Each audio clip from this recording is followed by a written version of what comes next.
बुलवा दिया, इनको बुलवा दिया, क्या समझौता कर लिया आपने क्या?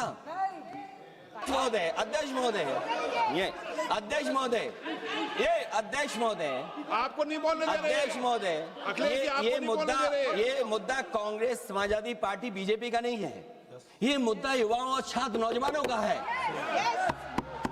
आपने इनको बुलवा दिया, इनको बुलवा दिया, क्या समझौता कर लिया आपने क्या? आपने क्यों नहीं बोलने दिया हमें? अध्यक्ष आपको मैंने बोलने के लिए कहा, एक मिनट प्लीज। नहीं, आपने समझौता क्यों कर लिया फिर? हम लोग का बात भी अखिलेश जी नहीं, छात्र नौजवान क्या केवल? अखिलेश जी एक मिनट। नहीं अध्यक्ष महोदय, ये अध्यक्ष महोदय, ये पक्ष ठीक नहीं है अध्यक्ष महोदय। ये युवा छात्र नौजवान हम सब के हैं, हम सब लड़ रहे हैं उनके लिए, हम सब लड़ रहे हैं उनके लिए।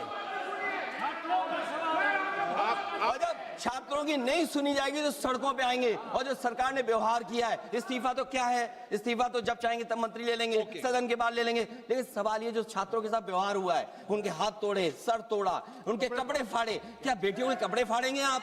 हम और राहुल जी थे। अध्यक्ष महोदय, हम मजबूरी में गए हैं प्रधानमंत्री के आवास पर।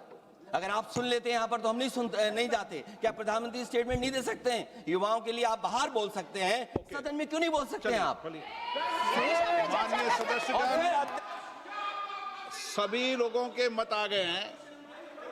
आप भी चर्चा चाहते हैं, ये भी चर्चा चाहते हैं, और सरकार चर्चा करने को तैयार है।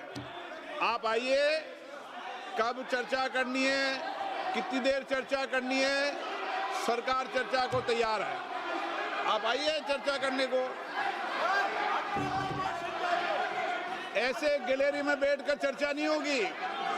चर्चा होगी, आप अपनी सीट पर बैठे, कितनी देर करनी है, किस नियम के तहत करिए, आप बैठिए। सरकार ने कहा है कि खुले मन से कहा, हम चर्चा को तैयार है, और सबका मत आ गया है। अब आपके आपस के विवाद को मैं सीट पे बैठ के नहीं निपटा सकता। सदन की कार्रवाई 2 बजे तक स्थगित